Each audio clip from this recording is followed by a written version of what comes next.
Tempers flaring, simmering tension, anger boiling over. A lot of the language that we use to describe the bursts of violent emotion that can result in the murder for a murder mystery have to do with hotness and heat. It's an image so common that I don't think we even give it much thought. The association of a volatile or escalating situation with a rising temperature that makes everything feel out of control is automatic. For crime fiction, where every story involves some kind of boiling over incident and then the investigation of its aftermath, I think it's worth looking a little more closely at this association between heat, emotional volatility and violence. When the world itself is getting hotter, and more places are experiencing extreme heat in summer, it feels rather grimly appropriate. And so today we're experiencing murder in a heatwave.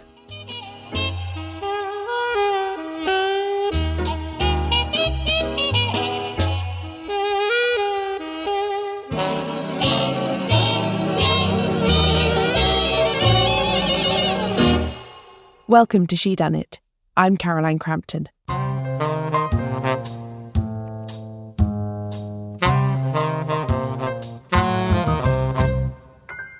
This is the second part of Shedunnit's Mysteries of Summer trilogy, in which I'll be taking a closer look at how writers from the golden age of detective fiction incorporated the classic elements of an English summer into their murder mysteries.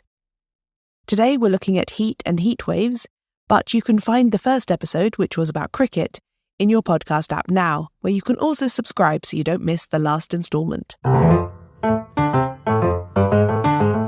The heat of summer has proved to be a very useful tool for the detective novelist.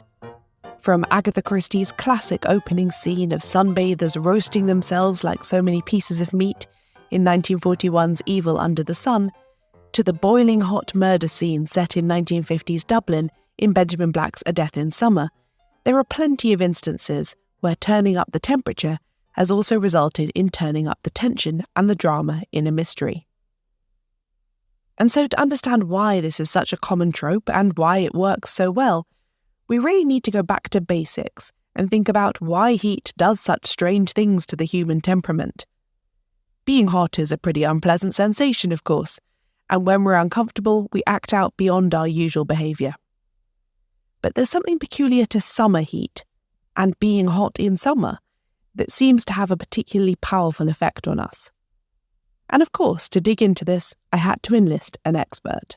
And I think there's something about heat waves and mystery stories that centre around summer and holidays and so on in general, in that they're times when we're taken out of our normal routine and we're therefore either acting slightly differently, maybe we're not paying attention as much as we normally would, we're in a holiday mood, or we might be slightly different from our normal selves. You know, I think the hot and bothered English person, either in a heat wave or on holiday abroad, is a real staple of the genre. This is Cecily Gayford, an editorial director at Profile Books and the editor of numerous anthologies of mystery stories. Her latest, Murder in a Heatwave, required her to think deeply about this combination of heat and crime fiction. Each story she picked for this volume, by authors including Dorothy L. Sayers, Marjorie Allingham, John Dixon Carr, Rex Stout and others, exhibits some facet of this trope, from the heat as the motive for the crime to the heat as the way the murderer tries to get away with it. I don't want to spoil the solution to any of her selections, but the book is well worth getting hold of if you'd really like to immerse yourself in these ideas.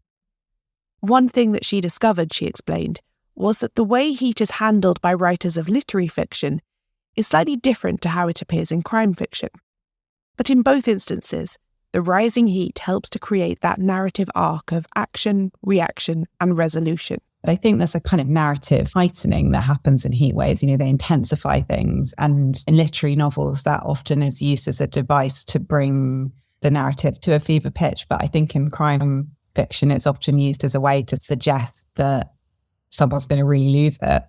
And that makes sense to us because everyone's had that experience of thinking, I am so hot that I cannot bear my family anymore. I cannot bear this tube carriage.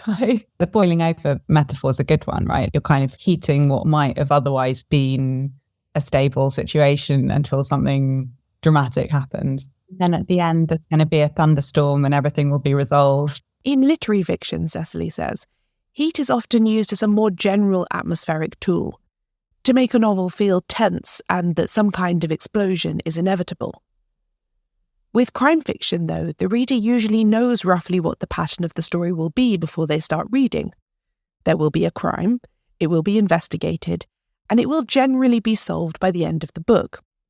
So the heat element has to slot into that pre-arranged contract between writer and reader somehow. Occasionally, though, you get a book that seems to show the influence of both ways of using heat as a literary tool. There are novels like Iris Murdoch's The Nice and the Good, which follows a group of characters in a country house over the course of, I think, a week and a very intense heatwave in Dorset. Murdoch's concerns are certainly to do with relationships between the characters.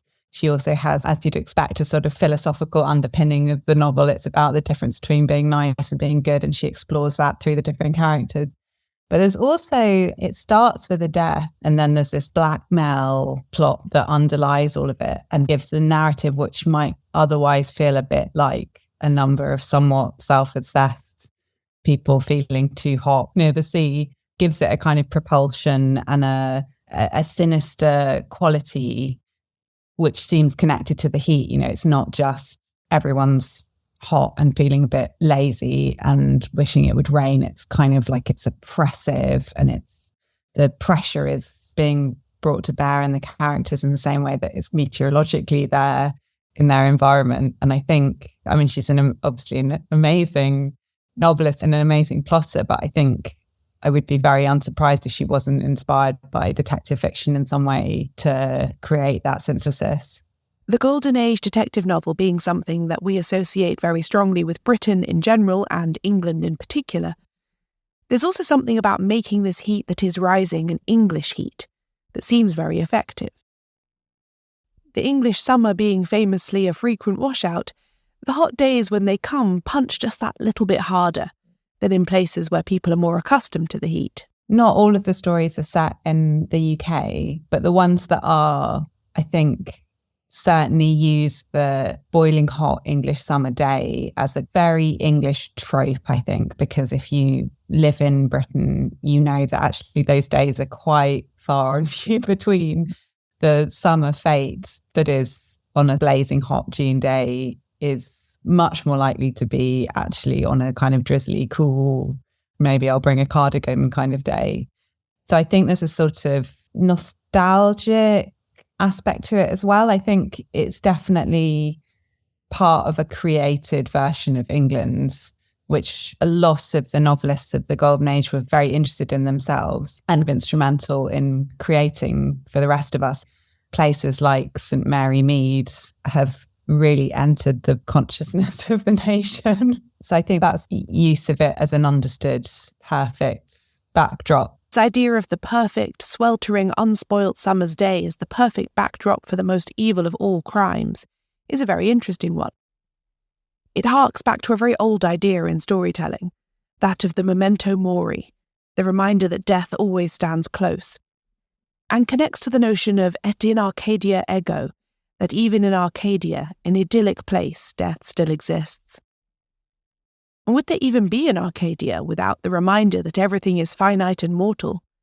Detective fiction plays with these dichotomies, Cecily says. All fiction to some extent relies on pairs of opposites, but I think with crime writing that's very pronounced. You know, you have like the detective and the murderer, and you have the secrets and you have the reveal, and then, you know, you sort of also have the place of safety that is violated.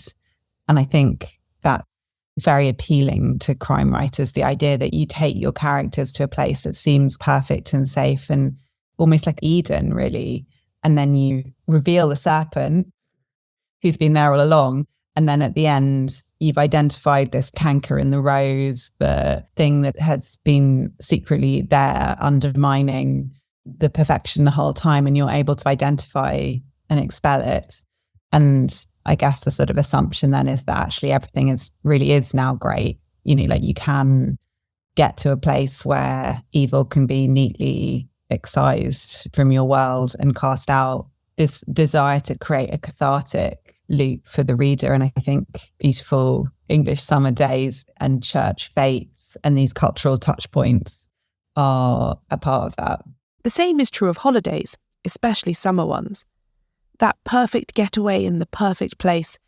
How could something as awful as murder coexist with so much wonderful peace and tranquility? Murder mysteries exist to show us exactly how, but then to neatly solve all of the problems so as not to completely undermine the impulses that lead us to idealise the holiday or the summer day in the first place. It's all very finely balanced from a narrative point of view.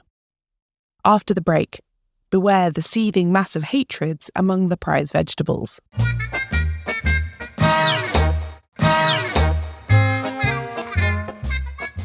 Although I do, of course, read a lot of full-length crime novels, sometimes I think you can't really beat the short story as a form for quickly getting lots of different takes on the same idea or theme. And so it is with Cecily's collection Murder in a Heatwave. 10 stories, all working with similar elements that each provide a distinct perspective on what can happen when the temperature rises, and all those impulses that have been kept hidden start spilling out. It's the brevity of the short story, Cecily says, that makes it so satisfying as a form for crime fiction. Well, I think often they're vignettes. I think one of the ones that I was really pleased that I found is called Summer Show, and it's by Julian Simmons, and it takes place over the course of the prize vegetable judging contest at a summer fete. And I think that's a great example of how they take that summer holiday theme and then shrink it down to something you can do on a very small canvas. It takes place over the course of 2 or 3 hours, the story, and you don't need a huge amount of narrative development. And they often centre around one really clever idea. You know, there'll be a small number of protagonists, an ingenious murder method, and the key to the story is really just figuring out how that happened. There aren't the things that you get in longer novels where you consider each of the suspects in turn and discard their motives and alibis and so on. It tends to be more of how was this done type of thing. In shrinking the crime story down onto this small canvas, you do end up developing plot over character, but it is worth it when all the elements of the story snap into place in such a satisfying way. There's also a story called 4th of July Picnic, which is by Rack Stout, who I think is quite an underrated crime writer who hasn't really had the same renaissance as some of his contemporaries. But again, you know, that's kind of a small canvas to paint on that he makes a lot out of. They're almost kind of just plot, really. A lot of the time, like any of the characters could be changed for somebody else and the story would still unfold in the same way. But they have that very satisfying quality where everything just locks into place very quickly and you think, yeah, that's great. The best short crime fiction taps into that memento mori idea, taking something perfect and revealing with a few quick strokes the horrible reality. Julian Simmons' story Summer Show is a great example of this, in that it focuses on something that seems trivial and unimportant, which becomes big enough to be a motive for murder. I love that idea of something that in the grand scheme of things is not a big deal, but when you get into the granular detail of people's lives, can come to seem like a sort of life or death issue. And I think a lot of, again, those kind of classic English crime stories do that very well, in that they go to places where it seems like people don't really have problems, and then they reveal that underneath it's just this seething mass of hatreds and regret and resentment, and like that it has all of the dark side of human nature that you would expect to find in Raymond Chandler or the more modern crime novels or noir from the same period that is set in like big cities where glamorous things happen, and actually it's not unsimilar in these kind of like tiny English villages where everyone's retired. One of the core tenets of Golden Age detective fiction is this idea of fair play, the notion, of course, that the prime suspect needs to have been present in the story all along, rather than just introduced at the end for a big surprise reveal. As readers, we want to know that we had a fighting chance of working out the solution to the mystery, even if it happened to elude us this time. And setting a story in a hot summer atmosphere can bring some of this fair play quality to a plot. All of those motivations were already present in the scenario, the writer is saying, and the heat just exposed them for everyone to see. I think a point that is made over and over again in summer-themed crime fiction is that a lot of this stuff is there, but people don't have the opportunity. But when circumstances change a bit, suddenly you have the option and people take it. And that holidays, that often we think of them as times of relaxation and enjoyment, but actually they're often quite dangerous. You know, you have big bodies of water and clifftop walks and lots of people who you don't know very well hanging around, and you know, you're out of your own comfort zone and you're maybe not paying very much attention, and that's what makes you vulnerable. So I can totally see that as a writer, it's great because you suddenly have all these like new murder methods, ways of explaining why somebody who has been a begrudging stepdaughter for 15 years is going to take action today. There's a really great example of this from the collection by one of the all-time greats of the short story form. One of the stories in the collection is called The Borderline Case. And that is a Marjorie Allingham story that's set in London, and I think is just a brilliant evocation of the sort of heatwave in a city experience, which I'm in London at the moment. And, you know, in some ways there's a kind of holiday atmosphere, but also like the heat reflects off the buildings, it reflects off the pavements. You know, you really do feel like millions of people are being kind of heated up every day to boiling point. That story is, in a way, it's a clever kind of locked room mystery that actually takes place outside in a street. And there's a kind of very ingeniously constructed scenario where there's a murder, but it doesn't make any sense and no one can work out how it happened. And I think it's not giving away too much to say that the solution hinges on someone having just got too hot and had enough, you know, and sort of tried to just get rid of a problem and instead made it 1,000 times worse for themselves. But not every heatwave story shows the evidence of the temperature rising in the way people lose their judgment or their cool. Sometimes the heat provides a clue to the detective when people act as if they aren't experiencing the height of summer at all. One of the stories that I love from the collection is called The Vindictive Story of the Footsteps That Ran. That's a Dorothy L story. And the murder weapon ends up being hidden inside, I think, a roast chicken. And the clue to the detective, Lord Peter Wimsey, is that like nobody would be doing a roast in a heat wave. So this is inherently suspicious. And they have to kind of run upstairs and pull the skewer or knife, whatever it is, out and they can get the blood evidence from it. And I thought that was such a great like coup de theatre, because it's not what you're really expecting to happen, but also really clever use of the heat wave to kind of slightly wrong foot the reader, you know, because it does seem weird that they're doing this big meal, but you don't think, oh, that's inherently suspicious. You think that's just kind of weird. So whether you are sweltering in unseasonably high heat this summer, or just thinking longingly of the summer that is yet to reach you, I hope you will spare a thought for the heatwave mystery, a highly proficient and entertaining little niche within classic crime fiction that is well worth exploring. Well, that, and keeping your eye out for suspicious characters who use their ovens when the temperature is soaring.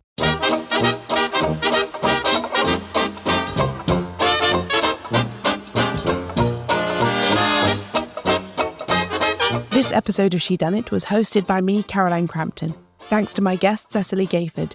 You can find more information about all the mystery anthologies she's edited, including the one we discussed today, via the website for Profile Books, in the description for this episode, or at shedunnitshow.com/murderinAheatwave. I publish transcripts of every episode, including this one. Find them all at shedunnitshow.com/transcripts. This episode was the second in Shedunnit's Mysteries of Summer trilogy. Listen out for the final one coming on this feed soon. If you enjoyed this episode and you'd like to hear more from me beyond the fortnightly episodes on this feed, join the Shedunnit Book Club, where I make extra bonus episodes every month for supporters. Find out more and sign up now at shedunnitbookclub.com/join. Shedunnit is edited by Euan MacAleece. Production assistance from Leandra Griffith. Member support for the Shedunnit Book Club from Connor McLoughlin. Thanks for listening.